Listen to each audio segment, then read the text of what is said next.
Hello, everyone. It's me again. Um, this time I'm reading from Telenovela by Gonzalo Garcia. This is, you can call it Substack Live Test 2 with better lighting. All right. So I'm going to read from Telenovela by Gonzalo Garcia. It's a novel that centers three characters: Lucho, who's an army officer upholding Pinochet's regime; Ramona, who's his wife; and Pablo, and his teenage, who is their teenage son. Okay, so each of them is holding on to artistic ambitions that feel very much out of reach. Lucho has always wanted to be a poet.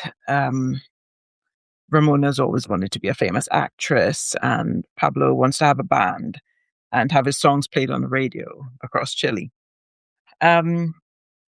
Now, Lucho's poetry is terrible, and you do get to read some of it.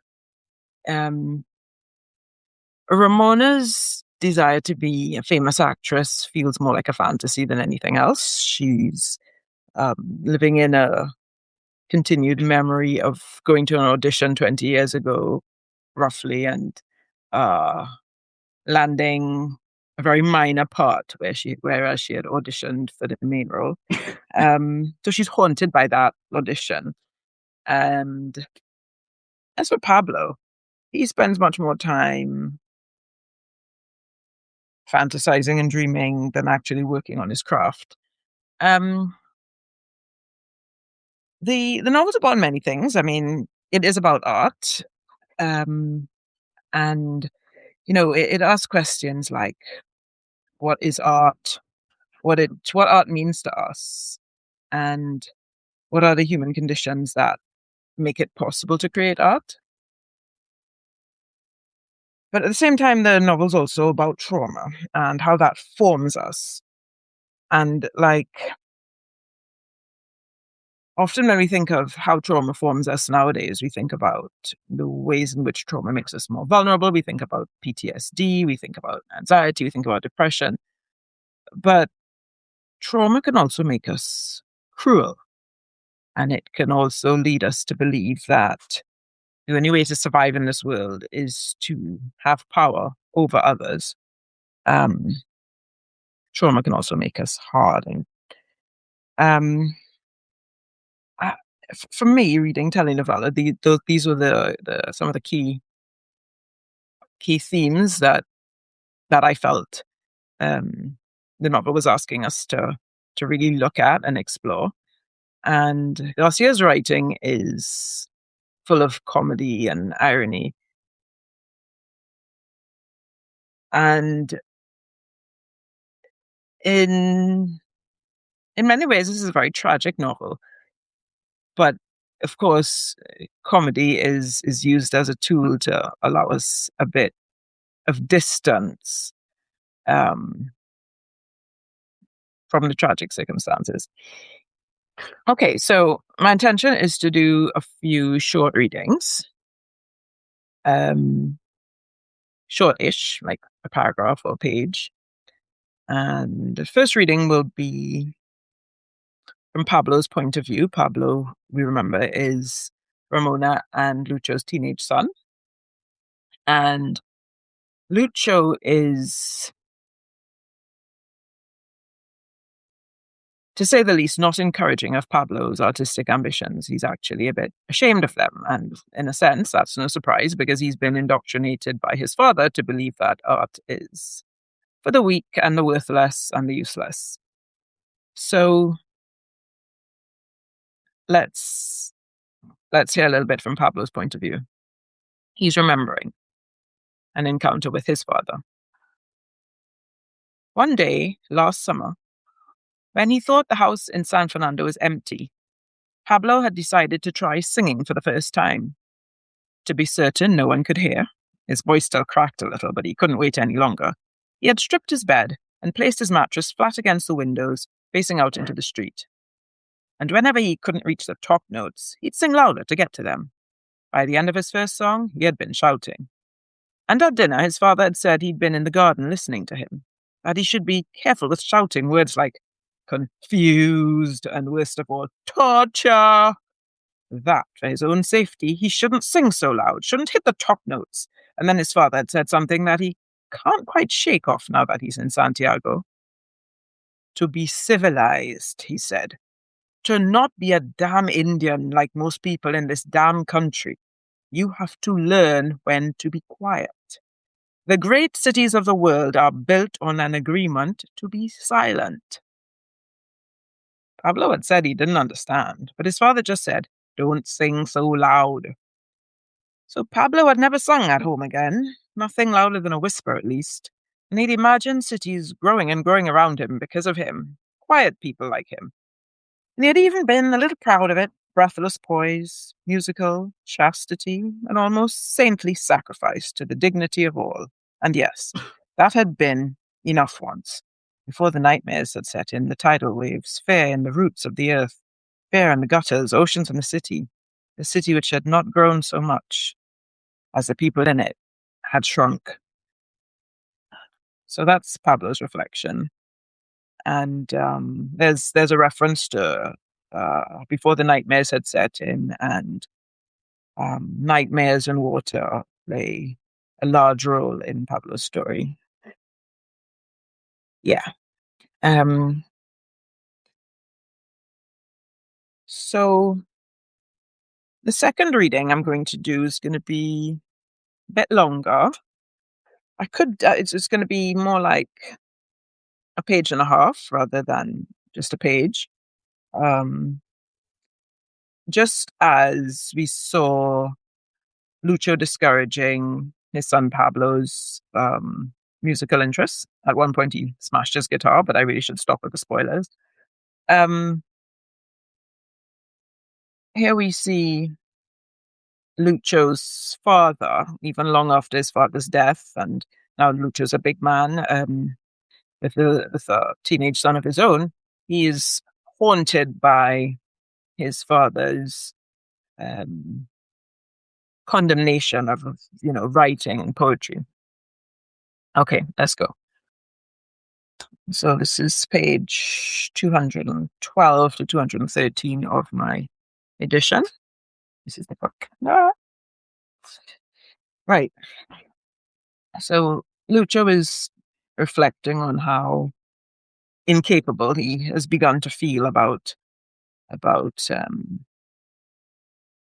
his capacity to write.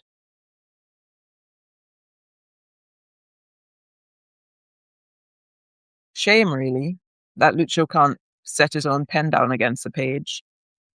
Poetry is also memory, and he can't remember how writing was once comforting. How in the middle of the night he would write to rebel against the day, to unravel it all to himself. Patterns in a daily inventory. Or inventory, depending on how you pronounce it. The invisible connections of language. Where has language gone? How do you write about things you don't remember? There was always love, he knows that. But with the years, his focus was no longer on accuracy. It wasn't about describing a scene anymore. Ramona's arm on his chest while she slept, and him seeing a starry night on her skin, held, as he once wrote, by the gravity of his heart. He'd grown tired of how little his words would mean to anyone who wasn't living the exact same life. Writing had become about nothing but himself. And good writing, like Neruda's, claimed whole universes. He borrowed words. Through nights like this one, I held her in my arms. And he'd felt just that too. Emulated other writers. Quotes, again, as through nights like this one, I held her in my arms was also in quotations, quoting another poet. So here again, he's quoting. Let me sing what you loved, love of my life. And he sang too, envious. Writing became a code, a tired puzzle completing nothing, disappointing, a failure, life no longer infinite. And love he had once believed had to be infinite. And then there was Chile. Descriptions of mountains and the sea. He sees a line, right here in his notebook, one of the little notes he had written to give himself a mental picture to turn into poetry one day. He'd written notes like these while in bed in the barracks, filled with a need to protect the country, which really meant protecting how he felt about it. Patriotism, his father had once said, is wishing others would feel that way too. The notes are hard to read, a handwriting he barely recognizes, urgent and stretched. The sky peaks downward against the Andes.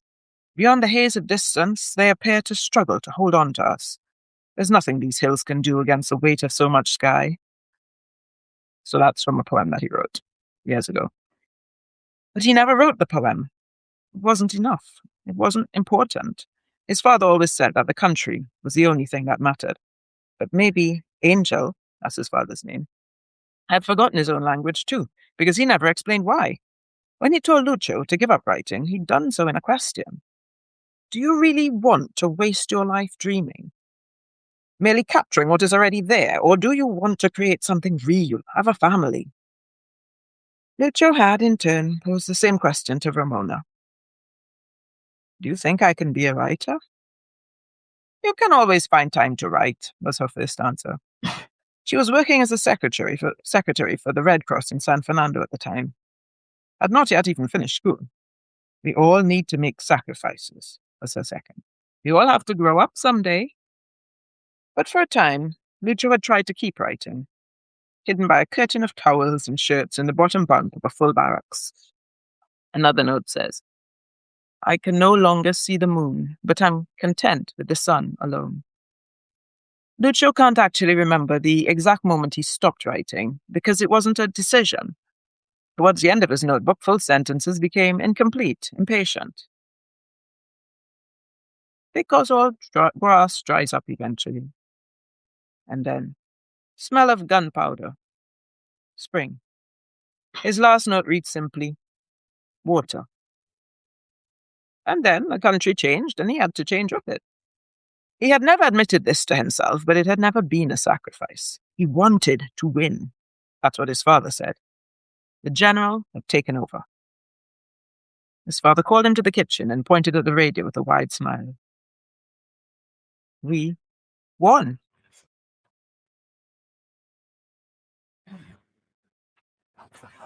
Yeah, that's nearly 2 pages. I hope you enjoyed these extracts from Telenovela, and I hope you'll be interested perhaps in getting your own copy.